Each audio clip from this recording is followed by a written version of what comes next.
welcome to this week's Naked Truth. Trisha Hershberger here. I've got a special guest with me this week, but before I introduce her, I want to thank our Naked Army members from last week who made their own Naked Truth vlogs on dealing with disaster and how to cheer yourself up when you feel like you're out of control. And thank you to all of you who made those vlogs because they were very helpful. And that's Nicholas, Prescott, and Kristen, Jenny, Nathan, Kavaja, James, and Colin. If you want to check out their Naked Truth vlogs, they are linked in the description below.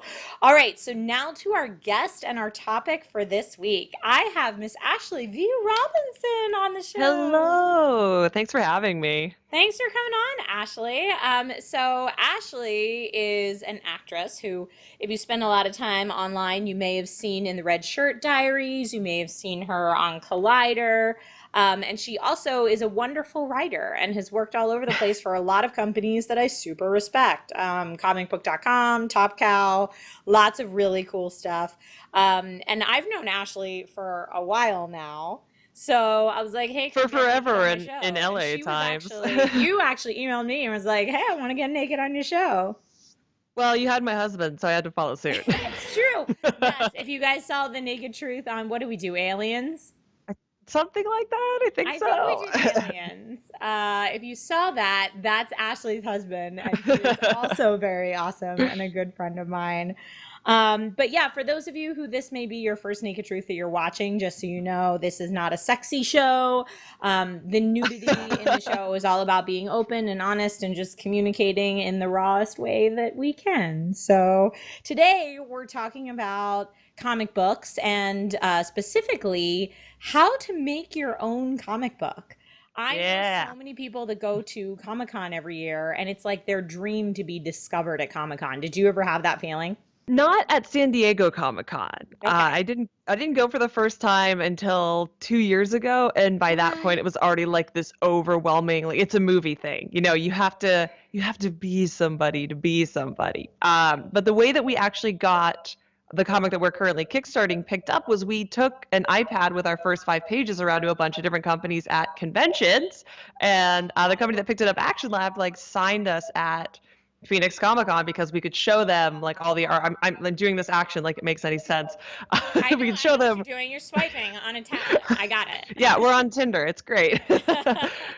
So it does work, but you have to, no one's just gonna walk up to you and be like, "Oh, hey, you're clearly awesome. Here's a comic book." Right. I mean, you see so many people at Comic-Con that I feel like that have their big art portfolios or, their storyboards, whatever it is that they're trying to just get discovered for. And I think that that is so admirable. And I love seeing that ambition at Comic-Con. It's one of my favorite things about Comic-Con.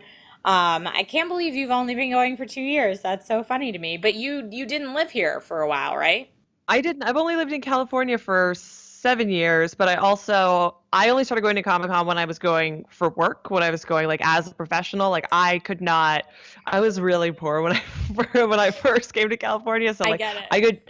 I could never have afforded to go. I should have gone and like hung out because if you can't afford to go to San Diego, like it's totally worth just going and being in the Gaslamp. There's so much cool Oh stuff. yeah. And especially now that Comic-Con has expanded beyond the convention itself and there's so many free things to do outside the convention, it's definitely worth going.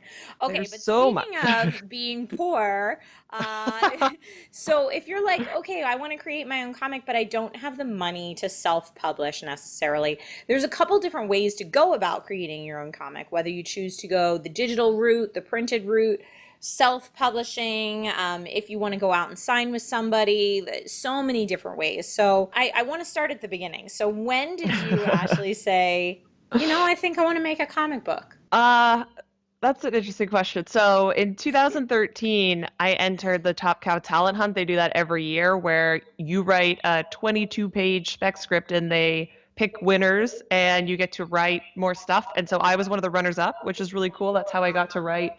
This is my first one-shot Apollo. You can buy it in comic book stores everywhere. Yay! And I'd like never thought about it before then. And I was like, I don't know how to write a comic book, but it's not like a screenplay where there's like a format, right? As long as it makes sense, you can write it however you want. So that was the first time I ever tried, and I guess I was relatively successful at that. But for this particular project, about a year and a half ago, I was having lunch with Jason Inman, who was my boyfriend at the time, and I said, I have this idea for a comic book, but it's just a name and I don't know anything about it, but it's Jupiter Jet. What do you think? And instead of looking at me like a crazy person like he should have, he was like, oh, okay, but it'll be like a girl with a jetpack and she'll have goggles and a little brother. And, you take out your iPhone and you start making notes furiously. And that was like how it started. And most of that is what you can see on the Kickstarter and in the first issue of the book. And we wrote like our first joke there. It's crazy how much from that first day actually made it into the comics. So I just had this dumb idea and then we figured out how to do it. Well, it wasn't a dumb idea at all because you've already successfully Kickstartered it. Congratulations. Thank you. Now we have to like write it all. Yes, you do. Now you have to follow through. Okay, so you're like, I have this idea for Jupiter Jet, and you and Jason start brainstorming. And in the beginning, you were like, did you automatically think, I want to write it? Like, that's the part of the creative process that I want. Yes, because it's the only part I can do. Okay. I'm not, I wish I was an artist. I would have way more comic books if I could draw because that is it's the most time consuming and therefore the most expensive thing. And we found our artist Ben Matsuya because he actually drew fan art of Jason from Screen Junkies. Nice. And then like tweeted it to Jason and then we wrote back and we're like, hey, do you have sequential art samples? And if you don't know what sequential art is, anyone watching, that's basically what a comic book panel looks like. It's how you show action moving on a page. And if you want to be a comic book writer, have sequential art samples because when someone comes along and asks you, then they might hire you. He did, and they were great. And we pay Ben, and that's a lot of why we went to Kickstarter was because if you're publishing something not through Marvel and DC, if you're doing creator-owned series, you have to put up all the money for the creative stuff up front. The company just says, we'll print it and we'll distribute it. And a living wage because you're asking someone basically to give up a month to draw 20 pages. It's up there. It's up there. And Ben lives in California, so he actually lives an hour away from where we live, which is really cool. That is cool. But it is. He lives in Orange County, and I was like, oh, let's have lunch like real people.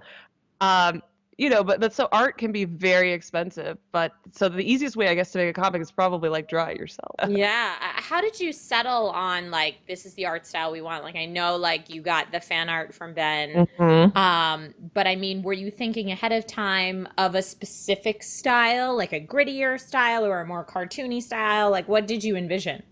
I always knew that we was going to be an all ages, like a YA friendly story. So I think a year and a half was so long ago. I think we sent a bunch of like pictures as reference, like something like this, but it does, in your own style. And he had a Shazam like fan comic that he had drawn that was like very like cartoony and like kid friendly. And we were like, man, just do that. And if you go look at the Kickstarter, we have a picture of Jupiter Jet next to her brother Chuck. And the picture of her is the same thing that's in the logo of the banner right at the top. That's the first piece of concept art we ever got back. Cool. And like it came back so perfectly baked that there wasn't a lot of notes and a lot about changing. That's awesome. And It's I know lucky. for your Kickstarter, you're offering some really nice artwork on the Kickstarter as backer rewards. How did that happen? So we just launched today or when we're recording. You can actually buy some pages of original art, which is really great because Ben does draw digitally, but he made the exception. We asked him to draw a couple pages traditionally. You can go pick up those. And then Jason and I know a lot of really cool comic book people. And it turns out if you ask people for help, sometimes they'll help you. So like we have a print by Tim Seeley, who's the Nightwing writer, and Nicholas Scott, who's one of the Wonder Woman artists, who's like one of my favorite artists in the world. So it was really crazy that she agreed to it. But it's amazing, like the comics community can be so supportive and like people really want more comics, and if they like you, then they'll probably help you make comics. Maybe kind of give you a hand. And both of those you can buy along with the book, or you can buy them as like a team up together. But they're our most popular reward, which I think is really cool. Now, when did you guys decide, like, I want to Kickstarter this and do it printed, not do it digitally? I think we wanted it printed pretty much right away because digital comics is definitely the future. Like that's where it's going. And this will be available on Comixology, and we'll digitally distribute it that way as well. But there is something like when you've been going to the shop your whole life, or when you're a little kid, like to see your name on it and to hold it in your hands. And that's also part and parcel of the deal that we developed with Action Lab, was to print 5 issues and then the collection. Our other companies, another one who we're talking to about another project where they're going to distribute the issues digitally and then print just the collection. Okay.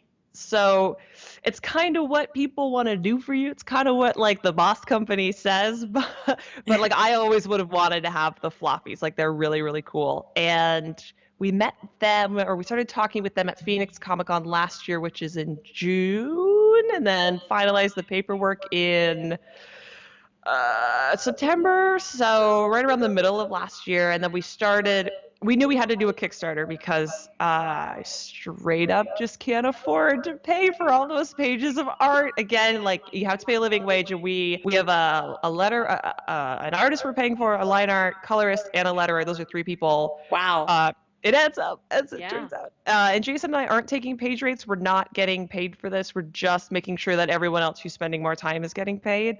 And we did fund the whole first issue by ourselves. So we're only doing the back 4 because we wanted to put up as much as we could. So Kickstarter was always in the works for us. But we started building the Kickstarter campaign in November, and then we launched it on January 17th or 18th. I don't know. It wasn't that long ago, but it feels like so long ago. Like we've been in like Kickstarter mode for so long. Well, now that you guys have successfully raised the funds you were initially looking to raise, what are the stretch goals that you're excited about? I am super excited about, if we hit $20,000, we're going to add a bunch of back matters. So we're going to have backup stories and all 5 of the issues that are the origin of the jetpack. So you get to see a little bit about the mythology of the world before you start in media res. And they are drawn by a DC artist who worked on The Flash. Ooh. And so I just like really want to see this person get their hands on that world and see what they can do with it. We're not going to announce who it is until we hit that goal, because we feel like that's the most responsible and also exciting thing to do. But a lot of what we're doing with the stretch rewards is we're able to bring on different talent and bigger talent for things like variant covers. We're able to pay people a higher page rate, and we're able to print cool new rewards for people. So we have, everyone's getting stickers now. Everyone who donated at the physical rewards started at $10. Everyone who's getting physical rewards gets stickers. And we just released trading cards that you can order of different characters. Yay! And then there's one, we just hit 18. So if we hit, I think it's at 18. I don't remember. I'm going to be misquoted. I'm so sorry. We have an exclusive trading card of Puddles the cat, because everybody loves cats. Mostly with more money, you can pay people more money, and you can bring on different talent to like spread out across the project, it's really cool. So if anyone who is watching this is thinking, you know what, I think I want to make my own comic, could you like ballpark for them how much they should raise to realistically make that happen? So I'm going to go based on, because I am the head editor at Top Cow, so based on like an average page rate, and then an app, which is like between, someone who's just starting out, you're going to get an artist who's probably just starting out in a similar way. They're probably going to ask between like, $75 and $100 per page. And then a colorist on top of that is like maybe another $25. And then a letterer on top of that is like another $20. So you're probably, if you're not budgeting separately for just to get the inside of your comic made, like just the pages, not the covers, with colors and words, you're looking probably between like $6,000 and $9,000. Again, depending on the specifics. And if you have $6,000 to make a comic book, just do it. Like, don't Kickstart it. It's so much just work. Make it happen. Just do it, because Kickstarter is like a job in and of itself, and then like fulfilling the rewards and updating it. Totally. But it's a great resource to have as a creative, because like I didn't have $6,000 lying around. I just totaled my car. So the fact that you can have something like that, and then that money is, because it is, it's a contractual obligation to make the thing that you have promised. It's great that that money can only be earmarked for what you want to do creatively. But if you can draw, then you can make a comic for free. Okay, if you can do all, you can do that one part of it for free. And Yeah, if you can yeah. write, you can do that part of it for free. That's why I have a lot of artist friends that they don't write, and I'm like, get over it and write, man. You could make like a whole comic and then just set like $300 aside for lettering, and you're done. It's so great. You have it so easy. It'd be so cool. Yeah. I have mad respect for anyone who does anything creatively that says, this is my idea, this is what I want to make. And whether it's a film, whether it's a short animated video that you put online, whether it's a comic book, digital or print, whatever it is, it's awesome when you can actually bring that into existence and share that with the world. So kudos to you for being able to do that. Thank you. When can people expect to see printed copies out? So based on the production schedule, because now that we're funded, we can like do things like make a production schedule with the publishing company. The single issues, the little floppies, the little baby issues like this will be coming out in the last quarter of 2017, and we Okay. are hoping to have exclusive printings for San Diego and New York Comic Con, but those orders won't be in for a little while. And then, per what it says on our Kickstarter, and again the schedule, the collected trade should be out in either February or March of 2018. So, not that far away. Not that far away. Does that stress you out a little bit? It doesn't stress me out because like I have a schedule now, but it's like, oh man, we've been thinking about doing the thing for so long, and it's like now you have to do the thing, and you're like, oh, that's a lot of pages. So, if you had any advice for anyone out there who's like, I'm gonna create my own comic, what would you say is the one thing that like you didn't know going into it? How expensive it was. Yeah. Budgeting is really important. All of the creative stuff, the writing, the art, the coloring, the lettering, like the sitting down with your team and talking about, like, that's all the stuff that we're good at, which is why we want to do it. I didn't go to business school. If you went to business school, you were smarter than I am. That is the stuff Not it. that, no. I went to school for theater. Me too. Like that's the stuff that's most important, and that's the stuff that's going to save you, because it all comes down to whether or not you can actually afford to do the thing that you want to do. So, look at other people who did it successfully and copy them, learn how much everything costs, and then like make a spreadsheet, because the reality of it can be really overwhelming, but it's also, if you can see what you're trying to hit, it's easier to break it down into smaller tasks to get there. So make a budget. I know that's not great advice, and I know it's not exciting advice, I but think it's it's great real advice. life. Because I mean, how many people start projects and never finish them because of budgeting? Me. Oh, has that happened to you before? So many times. Yeah. And well, it's so easy to be like, oh, I have this great idea for this thing. And then you're like, but I'm not gonna build that set, or that camera is really, there's so many things, that it always comes down to money and time. Oh yeah. Oh yeah. I had a great web series idea to put on my channel that was about like a girl who's a YouTuber who finds out she's pregnant and is struggling with trying to balance the two based on my own personal experience. And I just didn't get it together in time. 'Cause I would have had to film it at like different stages in my pregnancy to do it, Yeah. and it didn't happen. We were talking about calling it, I was bouncing it off of a friend of mine. The idea is off of a friend of mine. And we were talking about calling it YouTube's Tide. You have to do that. Just get a sugar sack. It'll be fine. Right? Yeah, totally. No, we were talking about stupid things like going on an audition to host something and trying on 50 million different outfits because you're like, can you see it now? Can you see it now? Can you see it now? Like so many things. So my question for the Naked Army this week is, if you guys were going to write a comic, what do you think it would be on? Now, of course, if you're precious about your idea and you don't want to put it out there because you think someone's going to steal it, totally fine, and I totally get that.